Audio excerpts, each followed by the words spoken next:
Bro, my first six-figure month, I had less than 10,000 followers. Mm-hmm. People would ask, how did you do that? Well, I understood that I was going to go high ticket. Here's why. I wanted to charge people enough money that I can answer every question without saying they didn't pay me enough for that.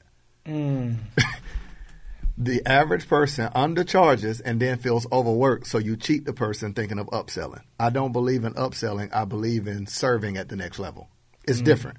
Mm-hmm. So if I serve you and share everything with you on how to create a digital product, how to price it, how to launch it, how to run a webinar and generate revenue, well, once I get you to seven figures, you don't have a money problem. You have an operations problem. So guess what I'm charging you for? To build your operations. I'm serving you at the next level. What's up with it, man? It's the Kid Pushman Mitch, host of the No Fluff Podcast, a.k.a. the kid with the swag, the whips, and you know the rest. Okay, I got my brother here, man. Not the first time, but the second time, and it's always going to be a better time than the last. Marcus Rozier, you already know what time it is, bro. What's happening? Man, life is good. I appreciate you having me back, bro. You already know, it man. means a lot. They were still talking about the first one. You was like the first episode. Literally, soon as you got the idea, and that meant a lot too. That you hit me soon. Like when you pop in somebody's head, soon as they decide to do a podcast, and I know no fluff. I mean, you felt like, yo, you gonna come say something that add value. So that meant that's everything. A fact. No, you the one, bro. Man, I told you I look up to you a lot. Every time you speak, I be hearing you say stuff.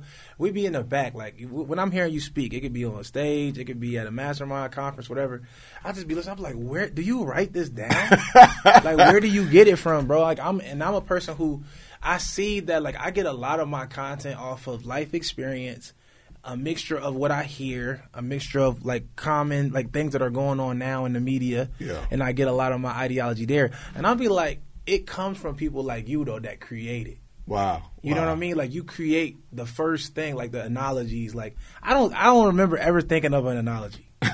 You know what I'm saying? Like, you create analogies. Yeah. Like, how do you come up with this stuff, bro? Man, it's gonna sound deep, but it's simple. So, I got this obsession, bro, with, I'm gonna use a word that I call mental real estate. Okay. So when you think about, like, man, I read a lot, so you think of John Maxwell. Anytime you think of leadership, he got the law of this. Or when you think about the love languages, right? Mm-hmm. But he didn't make up the thing, but he coined them. He named them Chapman. So so now everybody asks, what's your love language? Well, my parents been married. Start talking to somebody. Parents been married 50 years. Love language didn't exist. He just took the concepts and branded them. So I always think about, man, creating analogies and concepts that you own something. It's like on the street. Where you can name a subdivision, so you own that road in someone's mind when they say certain stuff. That's facts. So the other side of it is, man, if I can give anybody advice, I would say, bro, I do this thing that might sound weird to some, but I think as an entrepreneur, it's my superpower. We make like you said, hey, be here at a certain time for a podcast, so you block your schedule around it. Right. Man, I make a meeting with thoughts. Every Thursday is my think day. So Let's like talk about that. Throughout the week, I write down notes in my phone. So I got literally a folder for thoughts, concepts as they come up. Somebody says something, I'm looking at something. I'll see somebody arguing online. I'm like, what if I pick the middle ground of that to give perspective? On Thursday, whether it's something in my company, whether it's figuring out with AI coming out, how does this impact the industry? Whether it's marketing I've seen, whether it's how to lower your ad spend. I'll make an appointment on Thursday with that thought, not with a person, but with a thought. Because what people don't realize, man, the most powerful thing about us is thought. Like, bro, all we do is buy thoughts. Lambos are a thought that was manufactured, marketed, sold. Clothes are a thought. Like, this is a thought. Right. So imagine being able to package, market, and sell your own thoughts. That's the whole thing in the economy of it. So I respect my ideas and respect thoughts so much that literally on my schedule every Thursday, this is no lie, my team knows, Mondays are my coaching days. Tuesdays is for training and for content. So if you're on my staff and you on the fringe is about to be released, I train you on Tuesdays. I hate training, so my COO does the training on Monday. If you on with me on Tuesday, you know you in the pending status, right, to be released. Wednesday, it's what I call, that's my time. I'm a faith guy. That's my time, date God. Like, I get my spiritual time. I'm gonna read even more. I'm going to spend time kind of in prayer. Thursday's my think day, Friday a flex day. That entrepreneur schedule, bro, is a superpower. If you can sit, and this is what you're learning about entrepreneurs, man, you don't leave from the structure of high school structure of if you went to college, structure of a job, and then become an entrepreneur with no structure and think you're going to win. That's strong. That structure to sit with them thoughts. I literally make a calendar appointment. How to reorganize staff, how to train employees. What's up? The new thing I'm doing now, bro, is I'm onboarding, mid-boarding, and off-boarding my staff. We normally onboard clients, but we don't do it for our staff. That's true. You know what I'm saying? So we and you got to think your staff is who serves your clients. Facts. So like that thought came through Think Time. How do we get more efficient? So man, that's how I come up with it. I sit with something, and it'll be a thought. It'll be just, it look like I'm doing nothing. You know, you'll call me, well, yeah, bro, I'm in Florida. It look like I'm doing nothing at all. But, bro, one thought could be worth $1 million and could last me 2 years. No, I can believe that, bro, because when I listen to you, I just be like, damn, this dude must have always been smart. You always been known as a smart person? I say yes and no, man. You know how lazy people are the smartest people. Yeah, I believe that 100%. Yeah, so, man, I will say, my strength is memorization. So I graduated high school 15, going on 16. What? Yeah. He's always been smart. See, now, I knew something was going on. Everything except math. You got to think, every subject in school is memorization except math. Oh, that's facts. So other than like remembering like the formulas. Yeah, like that joint's like pi, A squared plus B squared, C right. squared. I remember this stupid stuff that we never use ever again in life. So you were smart at all the stuff that you needed and none of the stuff that we didn't because I played ball too, man, and like tore my ACL, MCL. I hated school. Right. So my thought is, if I fail, I got to do this again. That's crazy. That's a way to think about it. Like, I mean, for real. Like, I've never been a person who was known as the smart kid or nothing like that. Yeah. But I always been a person that was known as resourceful. Yeah. So I never, had trouble with grades and stuff like that because I was resourceful enough to find a smart kid and be cool with them. So I had the networking skills already. I can be like, hey, like make them feel like it's their idea to help me. Like I'd be like, man, I don't know none of this, man. Like, oh, I got you. But I always been resourceful. So, but you probably always been known as a smart guy though. I can't even say that, man. When you play sports, man, and you moving around, like I think even now I'm a hybrid of everything. Like that's what's still hard for people to grasp. It's like, yo, who are you and what do you do? Right. So you got to think in my space. You'll be like, yo, bro, pull up and speak at the mastermind. Right. You'll say, man, I think I need mindset. Hit them with course creation.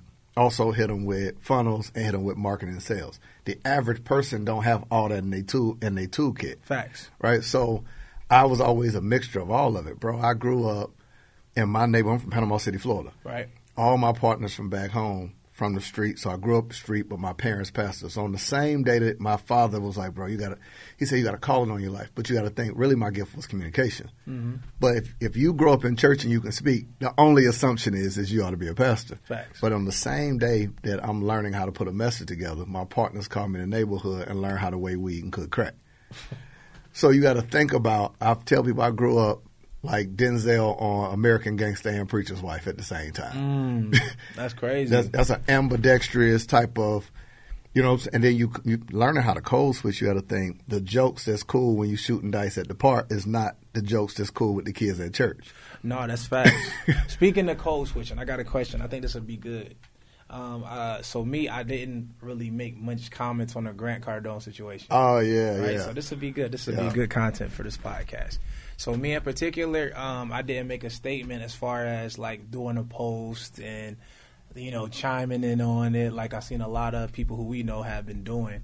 The reason being, I think it's a distraction because I don't think it serves any purpose for me to say anything about it or do anything about it or take their attention from there and make them think more about it. Yeah. So I didn't comment on it, but since you have been known as the smartest person, you gonna set me up? I want to know what you think about this particular topic. And for those who don't know, Grant Cardone went on a few. It's an older clip of him talking about, how he targets our demographic, black and brown people in our community, and he uses terminology. He used the word street to define it, and he says like easy things that they can relate to, and that's why a majority of his followers or people who know him are black. Yeah. And they target them specifically. And this had the media going on a frenzy. Me, I saw it. I went back and ate breakfast. But most people they saw it and it made them feel away like they had to comment on it. and they had to say something about it. And I decided not to because my honest opinion is I don't care about it. Yeah. And I want to know what you think about it. Man, I'm gonna give you the politically correct answer. That's good. Okay.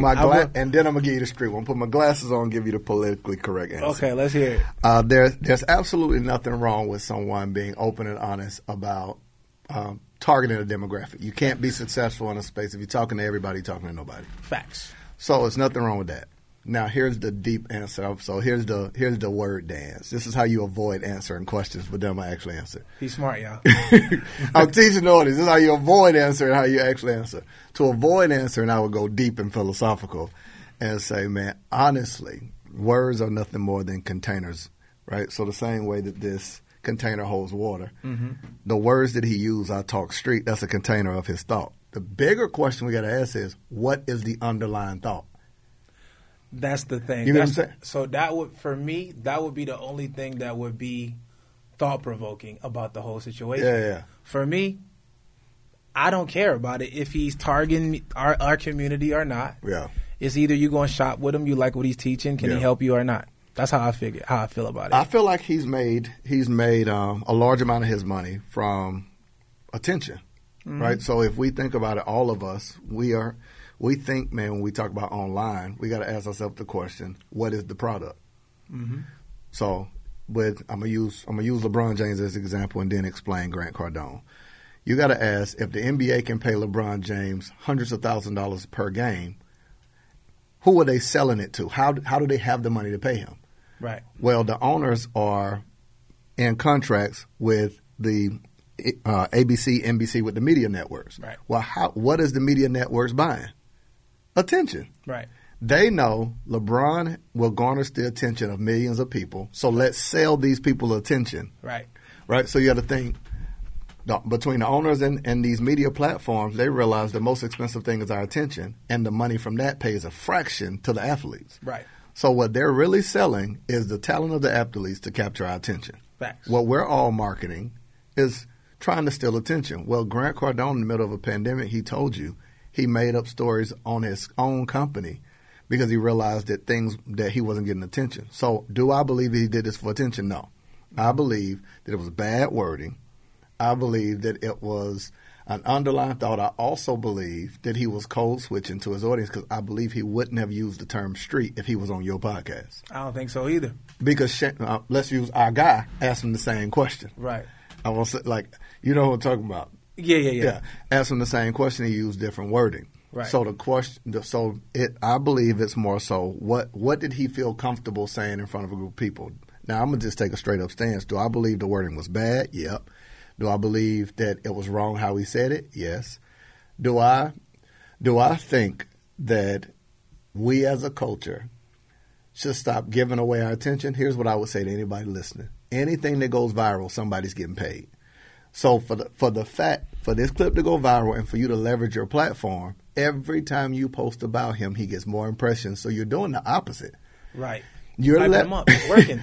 You're doing the opposite. Working. More searches. So every time you go on your page, anyone, let's say you got 30,000 followers, anybody in your follow account that didn't know who he was, now search him. So we got to put a silence to them, we got to take a stand. You're not. You're actually driving more attention in the algorithm. He's getting more attention for free. Yeah. So you're helping his ad spend. You're helping him generate more revenue because even if you're not the one that's going to buy from him, when you post him, you're actually boosting him out to tell social media people are interested in this content. Right. So from YouTube to everything, now, guess what else? They said as Trump's family who platform he was on. You know how many people went and watched it and shared it? So now they got more views and it's more monetization. Making everybody money. Everybody that you didn't want to make money is making money off of that. Giving away your attention for free. Off of you saying it and giving your attention to it. So even us saying it now is helping. Right. But, so we addressed it. And my thing is, for the people who are offended by it, though, and let it actually stop them in their tracks, focus on it, make posts about it, wait to see what everybody else has to say about it. For those people, I would beg you to just stay focused. Stay focused on what you need to do for you. Because if you look deep enough, there's somebody who is won't agree with, who's monetizing everything that you're doing. 100%. From every transaction that we ever do, someone who probably doesn't care about you or agree with your lifestyle or would say negative things is probably making money off of what you're doing. So don't worry about it. Yeah. My thing is worry about what impacts you, which is what income you got coming in, what type of inspiration you putting out there, how you taking care of your family, things of that nature, stuff that you can actually control. This person, what he's doing and saying, doesn't do anything to you or for you. So that's my thing for everybody who keeps worrying about it. But we had to talk about it once because I ain't talking about it with nobody, so we're going to get some clips out of this. I love it for, and before we get off of it, I love it for a mixture of reasons, but I think all of us, like, you know, whether all of us got a code of ethics, right? A standard of how we move. When we was dudes, it's like, hey, you don't go after your homeboy main lady. Right. Facts. So your boy could have 5, 6 of them. It's like, which one your main? Right. Right. That's a code of ethics. Facts. Even if you moving in a way that could be sketchy, you still got integrity in that space, right? Absolutely. I've got a code of ethics, and we all should as it relates to content. So one of mine is I only talk about what I'm for, not what I'm against. I like that. Like I never talk about what I'm against. Here's why. If you talk about what you're against, you attract an audience that is for what you're against. No, that's facts. I want a mixture of. I want an audience that I believe in high ticket. I believe that the fastest path to generate a lot of revenue and to impact a lot of people is through course creation. Right. So I talk about what I'm for. I believe every course you create should pass what I call a B3 test. Does it build your brand, your business, and your bank account? If it don't do all three, don't sell it. Right? So these are core values. Right. So I only talk to the people that are for what I'm for. Right. If I only talk to people that love me, not the people that hate me. So if you type up, man, I don't talk to nobody who give me a letter of resignation on a free platform to tell me they unfollowing me. Like, people do that. I don't even respond, right? People do that. Oh, I'm unfollowing this dude. Oh, I don't like y'all dudes. Why are you commenting on it? Why are you taking it? But, you know, I understand it. So let's talk about that. I understand it. So we at a time where, you know, and culturally, this is very, very normalized in where we are, the Western world. So it's normalized for us to comment on things that have nothing to do with us, that we have no experience in, but it's very normalized for us to talk and give an opinion on things, even when it has nothing to do with us. Yeah. So you see, when it comes to different type of lifestyles, you see when people are commenting on ways that people make money, you'll see people under the comments talking and saying, giving all this advice, even though they have no, like I posted my Cullinan. I just bought a $500,000 car. Yeah. People say, oh, I would have bought this, I would have bought that. Okay, why did you? Go buy it. Yeah. Nobody is talking about what you would have done. I didn't say, hey, what would you guys would have done? Yeah. I said, I just bought this car. Yeah. That's inspiration for my people who came from where I came from. Show them that they can actually get these things, and I got it with credit. I want them to be able to leverage credit in order for them to be inspired to do what they got to do. Yeah. So that was the post was for. But people saw that and took the opportunity to give their opinion about nothing to do with the post. Yeah. Or even if they don't agree or like it, you could just go past it. But you stopped, you looked at it, you formed an opinion, and you had to tell everybody about it. Yeah. So it's normalized now for us to do that where we are. And then culture is accepted. So we've been like that since even grade school. So you're talking about people who make fun of people and they say stuff outspoken. Oh, man, you ain't got this. Oh, your mom did this, da-da-da-da.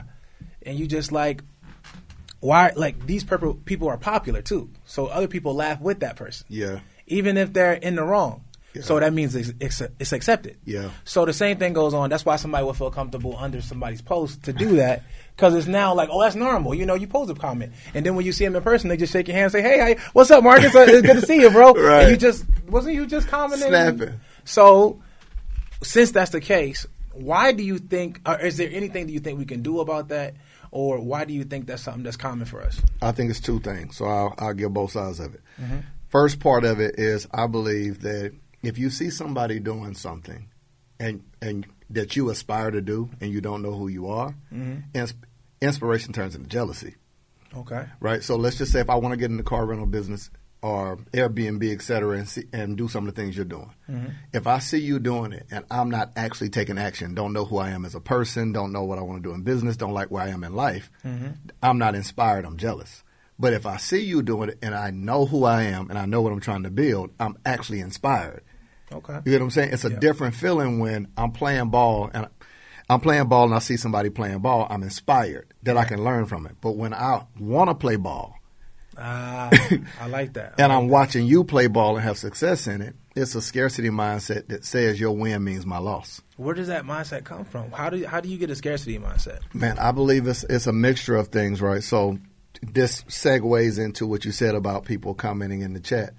Like a big part of this is somebody will see you with a $500,000 car and say, that money could have been given to the poor. That money could be this. That money could be that. So I was recently talking to a group of people and had to use an analogy. Right. And I said, the story is told, and I made up the story. The story is told of $100, $10, and $1 hanging out. 1 in 10 hung out and started gossiping about $100 and said, man, look at him.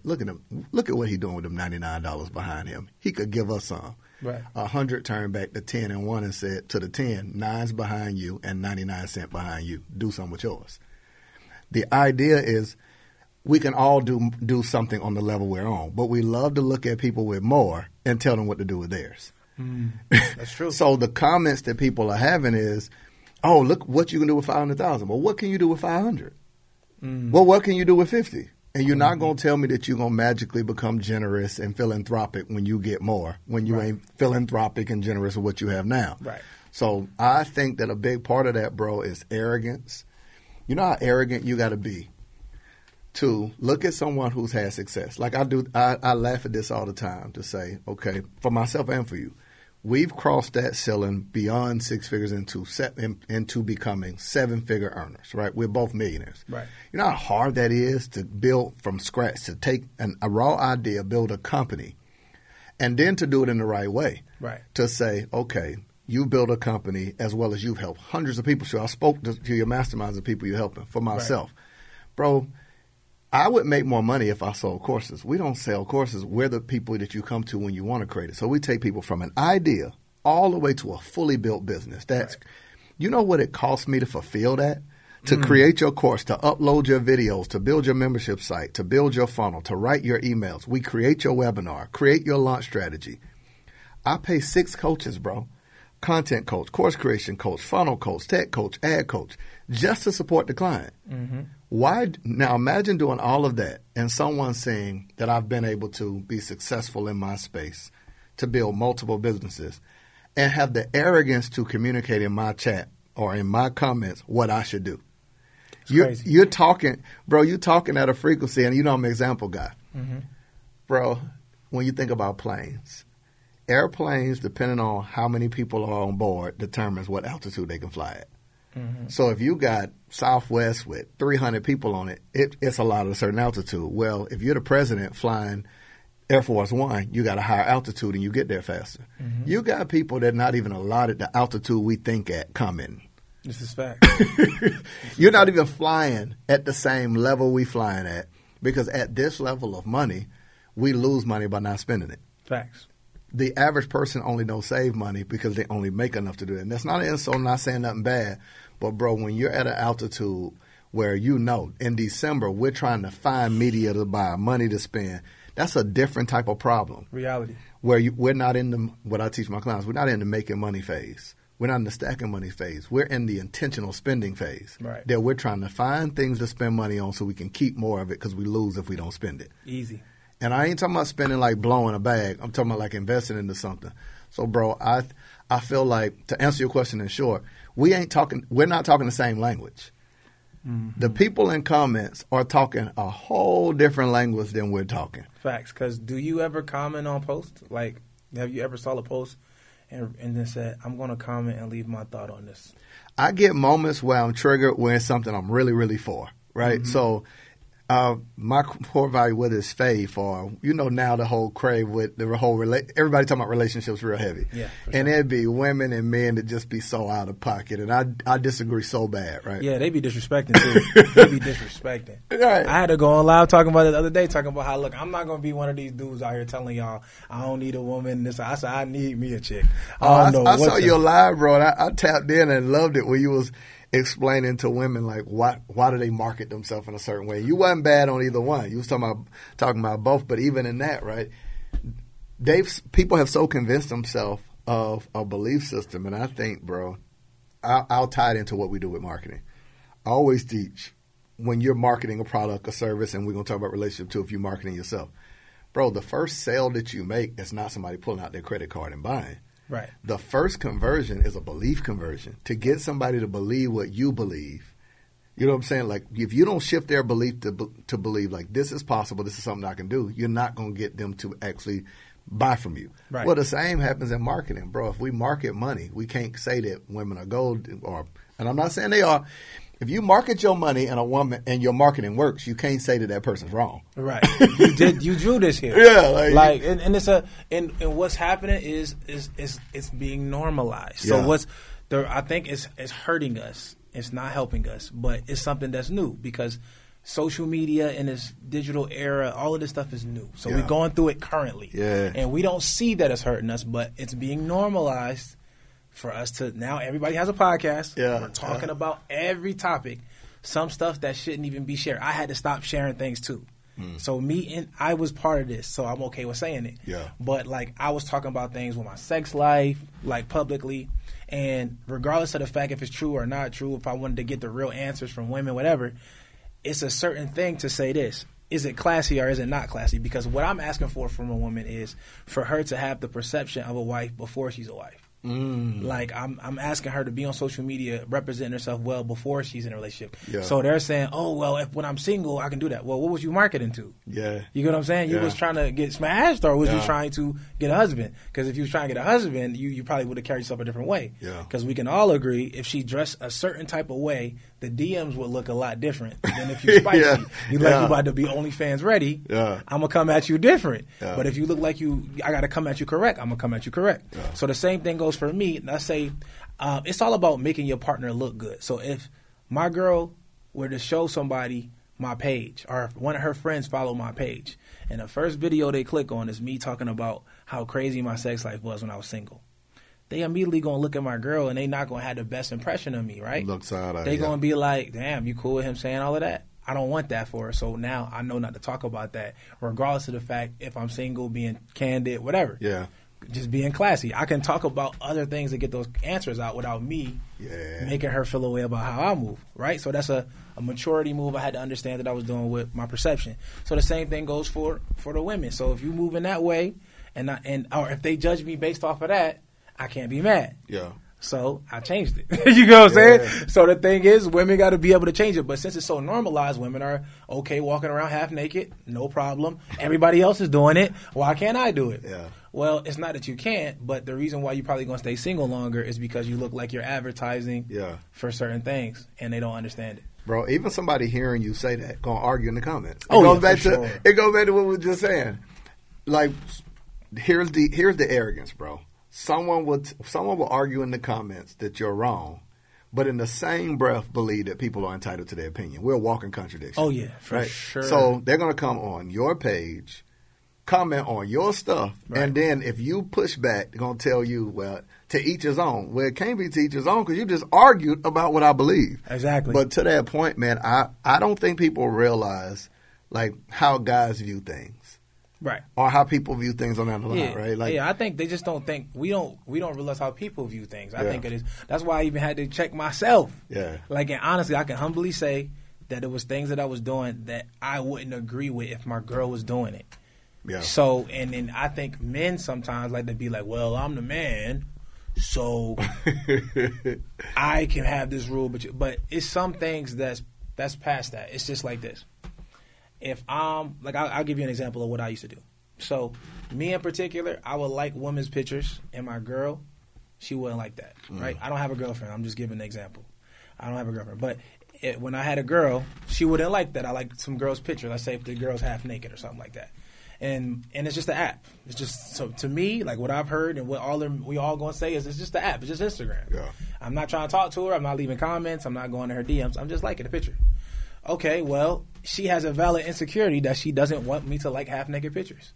When she sees me liking another woman's picture that's half-naked, she doesn't like it. That's a valid insecurity. Flip the script. I don't care if she likes a picture with a dude with his shirt off. I don't care about that. If it's a fitness guy, she like that. But if she like the dude with his shirt off and this guy's showing like a bulge or something like that in gray sweatpants, I think I would feel away. Yeah. So that would be the equivalent. Oh, man. I think, man, we worse, bro. Oh, yeah. We worse. That's what I'm saying. But it's just understanding that I should be able to say, That's a valid insecurity. I won't do that. Yeah. Instead of saying, oh, come on, it's just Instagram. I ain't going, you know what I mean? I do. Come on, it's just an app. Don't ever talk to me about that. Instead of that, I say, cool, let me see if this is a valid insecurity. Flip the script. Okay, cool. That's a valid. I'm not going to do that. I'm going to make sure she walking around with her chin up. Now, if I tell you, like, damn near, some of these women don't even need to have an Instagram. Like, if you ain't doing it for business, why you got an Instagram? Like, why are you taking on new suitors? But it's just like these women are advertising themselves and they don't even understand it. And if I say, listen, I don't want you to put yourself out on the chopping block. Make your Instagram private. If you're going to talk to your friends, okay, that's what you're using it for, networking. Yeah. Using it with your friends. But there's no reason for you to have a public IG with you showing pictures of me and you in Bermuda and you half naked. That makes no sense. Bruh. Keep that on the photo gallery. Man, I'm gonna throw something in on what you just said. Like, I think, and I'm not a relationship expert by far. I just got perspective, right? So I got to get that disclaimer. My perspective is I don't think that women understand what romance is to a woman, respect is to a man. Oh, let's talk about it. What romance is to a woman, respect is to a man. So romance to a woman, whether it be flowers or candy or trips to Paris. Paris and all of those things represent thoughtfulness and romance. And that feels some type of way. It makes her feel loved. It makes her feel cherished, honored. Mm-hmm. That's what respect does for us. When a man is respected, it feels like what romance feels to a woman.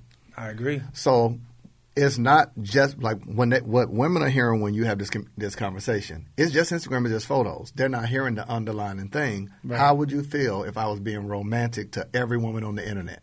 Mm-hmm. Right? Because it's what men see it as a lack of respect for him. Right. Right? So I understand it's your body. You can do what you want on down the line.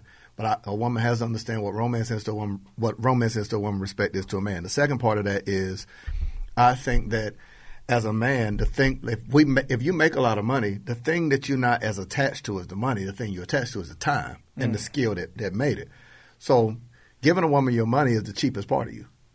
This is true. It's the cheapest thing. This is true. Right? So, you have to think, I'll use this, and this is not, like, bro, both of us I got $40,000 presidential. Facts, yeah, mine 25. You know what I'm saying? It's like, you know what I'm saying? Like, so you got to think. Or we spend money on clothes and things of that nature. Not saying it's right, and that's not, like, I hope nobody hear that and think I'm talking about a watch and all that. Right. So you put that in perspective and say, a trip where if I spent 40 on Amex Platinum, bro, I can take you on a trip with miles. Right. So it could have cost me nothing. Or I could spend the money because we generate revenue. Right.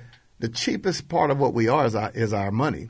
The most expensive part of what we are, man, is vulnerability on down the line, but we're not vulnerable with someone who don't give our insecurities a safe place to land. This is facts. So any person that shares everything on the internet, we're more hesitant to talk to a woman that we feel like is always on their phone, and they don't even realize it. Facts. Because we realize if I can't trust you with my insecurities, if you don't give me and who I am totality a safe place to land, so you start looking at it and you start saying, okay, the whole piece of the thing with relationship, like I'm in a relationship, I'm married, right?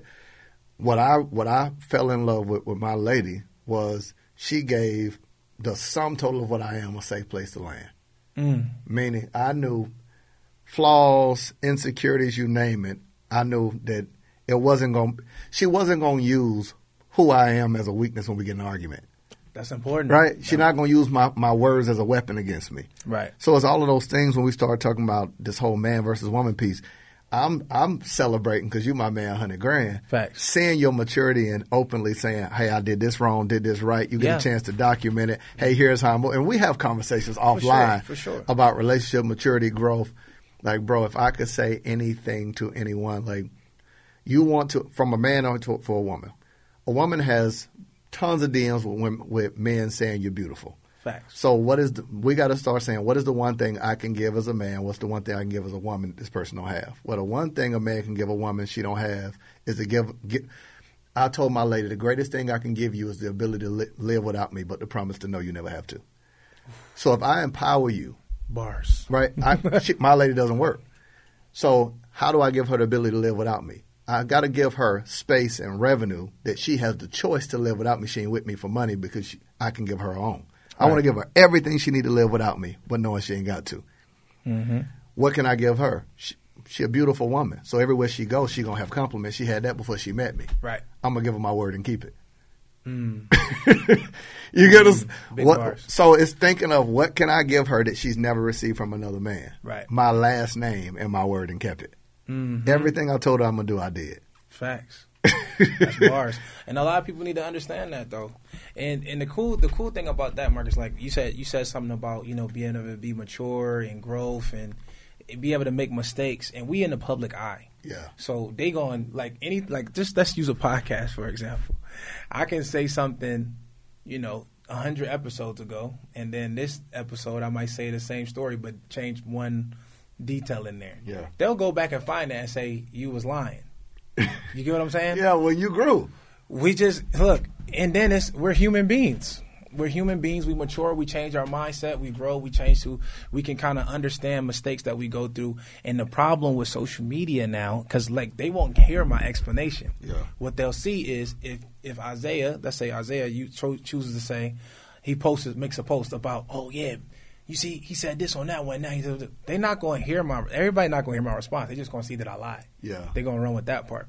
But what people got to realize is that we are trying to judge people on a scale that we would never judge ourselves on. Man. You dig what I'm saying? Yeah. So when we was younger, all of us have said something crazy, did something crazy that we would never want to be videotaped or publicized. And we grew from it. We learned. We changed our opinions on it. We grew. Yeah. But when someone does one thing, going back to the Grant Cardone or anybody else who does something, anything, we really hear that person, then we make a judgment on them and we run with it. We leave. Yeah. People till today right now that still don't wear Tommy Hilfiger.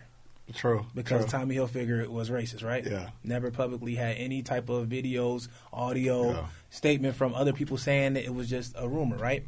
That rumor has stuck all the way till 2023. Yeah, and that was to where people will not wear Tommy Hilfiger. This dude goes on Oprah. Oprah's like, yo, so this rumor was cap. He's like, yeah, I don't know where it came from, but, it is what it is. So the accusation, and basically what the whole point I'm trying to make is that we need to understand that we are humans and that we don't need to cast judgments on anyone. Especially, we should be able to let people apologize. Like people, ain't no fake up. It's real apologies. Yeah. You can make mistakes. We all have made mistakes. Absolutely. We all have changed our minds. The changing your mind is the same thing as making a mistake. Because if I came, let's say me and you got in a heated argument and I said some things that I really believed at the time. Yeah. Next day, I might have some time to think about it, but like, yo, Marcus was right about that for real. Now that I think about it. And then now, we had the heated argument, let's say on live, and then now I talk to you in private and say, nah, bro, I slept on it, and you was right. I just was like, the hardest thing to do is change somebody's mind on something they believe for a long time. Yeah. So I was like, I really believed that, but, I was wrong for my thing. You might forgive me. But all of your followers, the followers ain't going to forgive me. Hey, listen, the internet is going to be like, you shouldn't forgive him. He meant that. Let him stay on that side. Bro, I'm trying not to say it the way I think it, but I got to just say it this way. Right. So here's how I move. I consider you a friend. You know what I'm saying? And I don't throw that word around because all of us in Atlanta, all of us in the entrepreneur space, all of us are acquaintances, all of us are not friends. Right. So the reason I say that is I don't have to talk to somebody every day. If I can see the gist of who they are in their core, you're a genuine dude. Thank you. Like from day one, just genuine dude. So I rock with that. You know what I'm saying? We respect each other on down the line. We've hung out before on down the line. Right. Reason I say that, bro, whether it's from man to man, whether it's man to woman, etc., I always say this statement, man. I won't be friends with someone. You got to think. I'm not friends with a ton of people from back home, and shout out to them. I love them. But I got to love them from a distance. Love don't require proximity. 100%. Right? So the reason I say that is, here's the statement. Man, people locking you into, like, your evolution, who you are now is not who you'll be 5 years from now. Or at least it shouldn't be. Facts. So that means if I'm going to be friends with you, I cannot see you as a photograph, frozen in the moment that I met you. Photos captures a moment. So if we take a photo right now, it captures a moment, and all we can do every time we look at that photo is remember that moment in time. Mm-hmm. Friendships, relationships cannot be photographs. It got to be sonograms that you get excited about the movement of someone's growth. Mm-hmm. So if every time I see you as, Mitch, remember 5 years ago? Yeah. That means I reduce you back to remaining what I remember. Right. A sonogram, bro, I got a baby on the way. I get excited with the thought of if my baby don't grow, something's wrong. Mm-hmm. And friendships, if you don't grow, something's wrong. Facts. And it needs to be examined. Right. So that means My expectation is to work in our friendship to always relearn you. That you don't have to be who you were when I met you. You might pivot later on and not be like, bro, I'm not Pushman Mitch no more. Facts. Right? You got room in our friendship to evolve in your thinking, to change who you are, to become the highest and best version of you. I believe in all of us. There's a version of us that we haven't met, haven't become, and you should have the room to do that. And I shouldn't be so lazy that I'm not willing to relearn you. Nah, that's right. That's a good point. No, I mean, look, bro. See, I try to tell y'all about Marcus, man. This dude's so smart. He been known as a smart kid. Nah. So the way he talks so charismatically, and he has all of this different subject matter, is because this dude is a genius. You're like a wordsmith, bro. I don't think so, man. So, like, I appreciate all the content you said about the friendship. I feel the exact same way, as you know. And it's real important that, a lot of people can allow that for their friendships. Because if they don't, we still hold people to, like, only way I would say something about somebody in the past is if I felt like their past was doper than what they are now. Yeah. Man, you killed them like 20 years ago. Like, you talking about high school, and you was killing them. Damn, homie, what the hell happened to you? You was the man. But why you saying I ain't the man now? Like, and people make their judgments on, like, what's the man based off of their expectations, too. Yeah. You get what I'm saying? Yeah. It's like, we had this, and I want to talk about this before you go, this high-value man conversation, right? And high-value women, which is completely opinion-based. Yeah. Like, there's no real spectrum. Like, there's a high-value man who works at UPS, high-value man entrepreneur, high-value man who is a plumber, down to a janitor. He takes care of his family. He has a good moral compass. He does what he does. He's a high-value man. So it's all opinion-based. But there's a big thing going around the whole world about this high-value man conversation, and it's all based on what my opinion of it is, not you yourself. Yeah. So things people need to realize is that when we engage in these conversations on social media, that I feel like we are being taught what to think. True. You ever feel like you make great content? It doesn't always go viral. I make great content. It doesn't always go viral, right? Mm-hmm. But if I do something that's trending, they'll show it to everyone. This is confusing a lot of people to think that thing is cool that they're showing to everybody. Yeah. Versus the content that I would normally make, it isn't cool, so I have to change myself to do what's cool. Versus me changing to the algorithm to fit my thing into what they're going to show. Yeah. They don't think of the people don't think about it that way.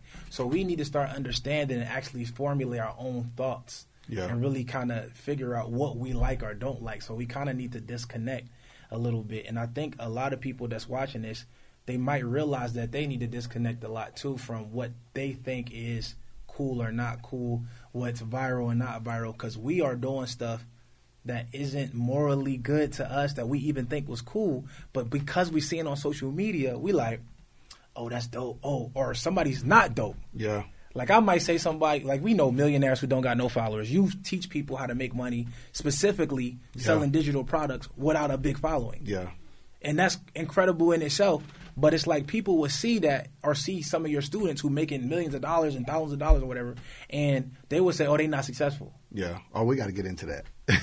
And it's nuts. Yeah. Well, I know so many millionaires don't got no followers, don't think it's cool to dance or do trending sounds. Yeah. But if they do make content, it's well thought out, it's great content, but it doesn't cater to the algorithm. Yeah. So people will say, oh, you ain't really doing it, but you fell off. I'll be like, how? Yeah. We did 200K this month. Like, we did 300K this month. But that's the thing. So we need to start formulating our own thoughts and really be able to think, like, critically. Yeah. You get what I mean? And I see a lot of us don't. Like, if you follow any women, they all reposting the same captions.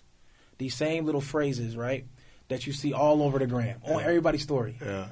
And then women try to say, oh, yeah, I don't think that. It's just, it's just Instagram. It's just, no, you posting it because you're trying to say you agree with it. Yeah. But what's your actual thought? You don't see them writing out their own. They just reposting. Yeah. And you see dudes doing the same thing. The high value comment, the Andrew Tates, all of that. They just reposting it. It's not a lot of people like, yo, women need to, I like when women do this. You just see them reposting. Yeah. Or catering to that and commenting on that. So I'm challenging people to have their own thoughts and think critically themselves and come up with their own ideas. Yeah. And then see what that looks like. See what you think is cool and not. See if you feel like you're cool according to the algorithm. Yeah. But you probably won't be if you do what you like. If you really genuinely do what you like on the gram, it's probably not going to go viral. Yeah. So how do you feel about? I know because I only talked about that too because a lot of people don't know how lit you are and how lit your students are because you cater to people who don't have large followings. Yeah. And you make them so much money. Yeah. And people be like, oh, yeah, so I'm about to do this course with so-and-so. He got 100K followers, 200K followers. And I'll be like, well, my man's Marcus, all his students, I mean, they can have 100 followers and they still making 20K months and stuff like that. So let's talk about that. Man, so the broader scope, so I will say this. Our big thing is what we say, we help people turn their mind into money. Mm-hmm. So the idea is any person who has knowledge in their head or a skill or something they do with their hands, like if you're a barber, beautician, on down the line, or if you're just knowledgeable from how to do a podcast to how to repair a car, we take it from idea all the way into packaging it into digital products, courses, programs, so you can teach someone how to do what you do. Okay. Now, the way that we make people so much money is the real reality is social media following is great if leveraged correctly, but please don't hear this wrong. Content creation and business development is not one and the same. Mm-hmm. So most people that have a lot of followers are working for free for social media. Mm-hmm. If you're spending all day creating content, you're not spending all day building a business. This is true. Unless you have, when you think about, I tell my students, before you post, ask yourself, what do you want that piece of content to do? If you can't answer that question, you're working for free for social media, because they're selling your post, your content. They're selling it to advertisers. So I'll use this as an example, man. If every time you find me, I'm answering a question that you have, I'll throw out some questions. What should I sell? How do I increase my price? How do I launch? Hey, I've got students, but I'm not sure how I can work less. How do I onboard a staff member? How do I do a webinar? How do I do a challenge? Every time you find me, I'm answering all those questions. Hey, I'm creating content, but nobody's liking it, clicking the link in my bio. You don't care how many followers I have because I am answering a specific question that you have every time you find me. Bro, when I take it back, why did I get into this space of helping coaches and entrepreneurs create digital products, courses, programs, and generate 5 figures or more a month without a lot of followers? I did it. Bro, my first 6-figure a month, I had less than 10,000 followers. Mm-hmm. People would ask, how did you do that? Well, I understood that I was going to go high ticket. Here's why. I wanted to charge people enough money that I can answer every question without saying they didn't pay me enough for that. The average person undercharges and then feels overworked, so you cheat the person thinking of upselling. I don't believe in upselling. I believe in serving at the next level. It's different. Mm-hmm. So if I serve you and share everything with you on how to create a digital product, how to price it, how to launch it, how to run a webinar and generate revenue, well, once I get you to 7 figures, you don't have a money problem. You have an operations problem. So guess what I'm charging you for? To build your operations. I'm serving you at the next level. Right. It's not an upcharge. It's how do I serve you at the level I help you graduate to, so you're paying me with money I help you make. That's really the play. Yeah. So, like, and even from my standpoint, you know, I've looked at it that way. I was like, I didn't even understand why it was such an easy transition. Yeah. Because, you know, I came from a digital course, or let's just say an ebook. I come from an ebook, $2 ebook. Like, let's say I give them the 24-hour heart injury removal method, $2. Yeah. They like, damn, this worked. And then they see I got a rental car course. They take the course. They get a couple cars. They start making money. Damn, this worked. Yeah. Okay, look, you want to sign up for the mentorship to scale that part of your business so you can know how to actually hire, where to put the vehicles, on how to properly do the financing for higher ticket cars. They're like, oh, yeah, I'm going to pay for that because they've already made money from me and they're using the money that they made to pay for the next spend. You serving at the next level. It's dope. Like, people without a lot of followers, I believe that, bro, I'll put in context. Like, you 100-something thousand followers. I got, 60-something, we're talking about Instagram, 60-something on Instagram. Right. Me and Runway was even talking about this. This was yesterday. Mm-hmm. And I was saying, when we met 5-6 years ago, he was like, man, you was high ticket then. My goal was, I was charging $2,500 or $5,000 or something like that. My goal was to be able to generate revenue, serve my clients at the highest level, and create space to be able to own more of my time. So you got to think, at that point, I only need 5 people a week, 20 people. I was running a webinar once a month, getting 20 people to sign up for a $5,000 program. But I was serving them until they made their $5,000 back, so I can guarantee it. So we were talking about it. He was like, how'd you guarantee it? Because I stopped doing this custom coaching, and I literally walked them through a path. So you got to think, bro, we do a done-for-you service. Right. So imagine here's my prerequisites. If I say, Mitch, Give me $5K. To work with me, you can't charge anything less than $1,000 for the course. I'm going to extract the information from you and build. Mm-hmm. I'm going to build the automation, the system, the funnel. I'm going to create content buckets for you, which we create. Hey, here go your 3 buckets. It's going to be, we call them know, like, and trust. Know is where you're going to take people back 5 years and you're going to make human-to-human connection. So here are your questions that you're going to turn into content. How did you feel? What was the idea that made you get started? How did you feel when you first made your 5 figures? We're going to give you a list of questions and a framework and even the captions. Mm-hmm. You're not guessing now. Right. So you got the know bucket. You got like bucket. This is where you take what you're actually doing. Case study style content, clients you work with, things you're doing, your humor, the dancing videos. That's likability. Trust is where you're giving away something that the person needs and telling them why you're giving it away. So when you look on a site and somebody say, hey, for today only, here's a real bar of marketing. When you scratch out a number on a website and say 5,000, you scratch it out and say 500, the average person assumes that it's a lie. So they don't actually feel like you're giving them something. They feel like you're giving to them the same thing you'll give to someone else. Right. It's like a man saying to a woman, good morning, beautiful. She feels like you're saying to me what every man would say to me, so it don't feel the same. Fact. So you have to do, in terms of trust, what I teach my students, price justification. So trust is, tell me why you discounted it. Give me context and ground the price into a real reason connected to something. So here's an example. If I say, for instance, social media secrets is something that we created years ago that we were charging $5,000 for. And I say, I don't want to sell that anymore because I realize I know more information now. I want to improve it and scrap it and re-record it, but I'm going to add it into my high-ticket program, and I know people need this as a step before they work with me. I decided to discount it from $5,000 to give you access to it for $100, and it'll also come with you getting access to a once-a-month Ask Me Anything session that I do. That's for you to be able to watch a $5,000 course for $100. And I'll tell you, here's my real motive. My motive with you watching this is for you to see that I can actually help you, and if you want to work with me, you can. I'm telling you clearly I want you to be my client. Mm-hmm. See what? That's trust. The person's like, all right, cool. So all the stuff we're teaching, all the stuff we do, how we're able to – bro, we've got – last year we helped 8 people become millionaires. We've helped over 100 hit 6 figures. We built 512 courses last year, 300 and something the year before. You're talking about a dialed-in system. So, bro, put this in perspective. If I create the thing for you, I teach you how to create the content, do everything for you, and to work with me, you gotta sell something for at least $1,000, right? Mm-hmm. We show you how to do it. It's impossible for you to not have 5-figure months. How? Because I'm going to build a webinar, and if you ran a webinar every week, 1 hour a week, you only need 10 people at $1,000. I don't care how many followers you have. You got 1,000 followers. It's impossible to not get 10 people a month to buy. Y'all heard the numbers. Y'all heard the numbers. I mean, and the webinar is the play, bro. I'm going to be real. Like, webinar, just being able to give people a free look at what they're going to get. Yeah. Definitely is the easiest way to get people motivated to sign up. And that's the perfect time after them getting all that information to get them why they're exposed to it and inspired. Your webinars are dope because you're not, and I'm sorry, I didn't mean to cut you off. No, you're good. Your webinars are dope because every time I've ever heard you, and shoot, your lives are webinars. On God. Right. Because you're doing something most people aren't doing. People do, and I get it, a whole lot of mindset and things of that nature. I get it. It's needed. It's necessary. But you should give someone a piece of what they would actually get if they purchase from you. Absolutely. You're actually giving play.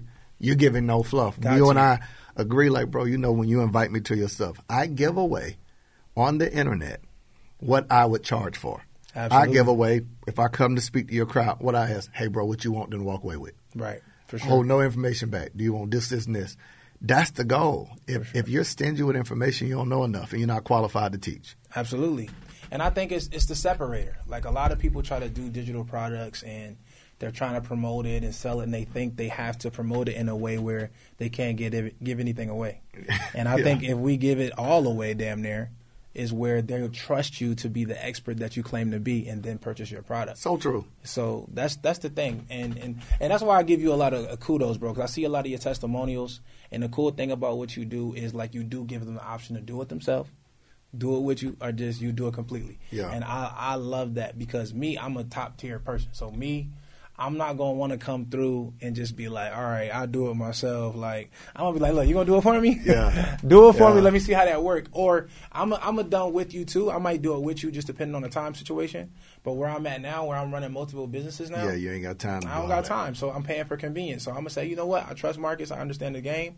You've been doing this for so long. I'm going to let you run the play. And then, like I said, with your guarantees, that's why the guarantees is another play too. Oh, yeah. When you say, I guarantee that you're going to do this, that means that literally I'm going to hold your hand until you get it so you can't say nothing. 100%. Like even we call it our portal because it's not a course because it's every question you will have in the online space. Mm-hmm. You find the question and you find the resource. So if it's what to sell, there's videos in there that walks you through how to selling a digital product, selling a course. If it's how to sell it, it's all the different ways to market it. If it's how to launch it, it's how to launch with a mini course. It's how to launch with webinar, how to launch with IG Live, challenges, in-person events. So you just find your question, and not only is it a video, it's a link you click. It's what is a sales funnel and why do I need one? You can click it, and it's already a build-out funnel. And ClickFunnels, Kajabi, Kartra, and now Go High Level, right? So it's you find your question. But here's what's dope about it. You can't buy it independent of mentorship. We got mentorship every Monday at 6 p.m. for you to get questions asked, and you get access to that for half a year, for 6 months. Damn. It comes with it. Some would say, why would you do that? It's not a money play. It's not.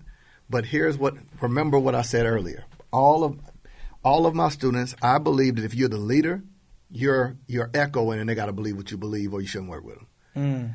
I don't sell nothing that don't pass. We talk about it in the mob, the B3 test. There's a lot of stuff you can sell that builds your bank account. The B3 brand business bank account. So if it only makes you money, it builds your bank account. But it hurts your brand because now you're selling someone something in hopes of them coming back and buying later. Right. So if I sell you the information and my process is in depth, you're going to have questions. Right. If I give you the course creation outline and tell you all you got, and here goes the script, you're going to have questions of how do I upload it into the membership portal? What happens when this? So if I sell you that, bro, you're going to have questions. So the idea is it passes the bank account test where I make money, but not the brand test because every person represents 5 people. Will you go refer me to other people if I don't support you through your learning journey? Right? So I said no. So that's how I create programs. Okay, it needs to build my brand, meaning that people know, like, and trust. People know what they get when they get me. They know that if you work with me, deep empathy, I'm going to give you 10 times the value to the amount. So if I charge you 10, I'm gonna give you 10 times the value of that.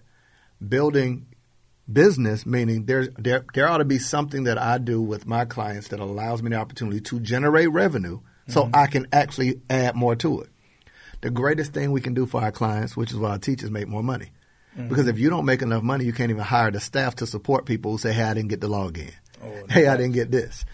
Making more money is a gift. It's a gift to your clients because if you don't make, let's just say your goal is to make $100,000 a month so you can buy the car that you love, travel, etc. Not making money means that every transaction you ignore that person to go find a new person. The more money you make, you can actually spend more time with your clients and serve them longer. I'm not in a rush with my clients because I make a lot of money. This is true. How could I extend to them 6 months to working with them? I've got enough influx of clients and generate enough revenue that it don't hurt me to help you for 6 months. Meaning, see, the B3 test, if I don't think about that and I structure my business differently, I realize I should charge more. Because if I don't make money, I don't have the time to help you if I don't make money. This is true. So it got to build brand, business, and bank account. In all businesses, bro, this is why please don't hear this wrong, like for those who sell ebooks. It's just not my belief. Right. Why? Because it builds the bank account, but it doesn't build your business or your brand. An ebook doesn't build your brand because it doesn't create no like and trust. I can't see the swagginess of Mitch. I can't hear his tonality. I can't hear his digressions, his tone, his slang. But in a video, I can. So see what I'm saying? This mindset of when you get ready to sell something, for everything I teach my clients is a framework. Hey, I'm thinking about doing such and such. Why? Does it pass the B3 test? And if you consistently pass the B3 test through content, through everything that you do, you're going to have a massively successful business. You know what I'm saying? That's facts. That's facts. See, this is stuff that they can't Google or YouTube. Oh, not at all. That's the part that y'all not seeing. So this is the experience that you want to pay for, and this is the experience that you want to be around. This is the experience what you want to know. So I got to make sure y'all know where to follow my brother. I'm going to put all his links underneath this video so y'all can be able to tap in and get y'all digital products. Me personally, I've done very, very well off of digital products. I'm going to be honest, it's the least overhead I've ever had and the most money that I've made in a short period of time. So digital products, I do recommend. If y'all don't have any, y'all should at least have one. Yeah. And then, if you're real dope like me, I just add to my same one. Like, I constantly update my advanced rental car course to where I have new lessons. Just like, my videographers here, we just added a couple more lessons to it. But if you do it the right way, you can make something once and get paid for it forever. So if you want to learn how to do that, tap on my boy Marcus Rozier. Tell them where they can find you on the gram, bro. Man, I'm the easiest guy in the world to find, whether you're the FBI or jealous girlfriend. Marcus Y. Rozier.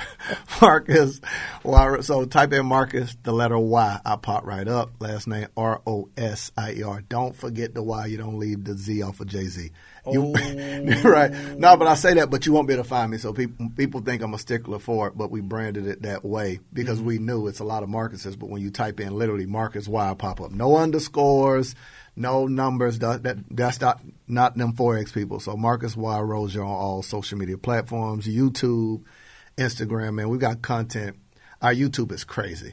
Okay. Our YouTube is a masterclass. Like literally, we filmed a course on YouTube and give it away for free. So like you can visit that. You can check me out on Instagram, and everything is free. If you got questions beyond the investment we make for free, you got to trade me. Oh yeah, you got to give them a trade. All right, so all the links gonna be right here below this video. Make sure if you like this, you comment, you subscribe. Click the subscribe button. If you still right here right now, you like the video, so don't be lame. Subscribe to the video and then share it too. Pushman Mitch, No Float the Podcast, Marcus Y. Rosa. We out of here. Get big. That was dope. My brother, I loved it.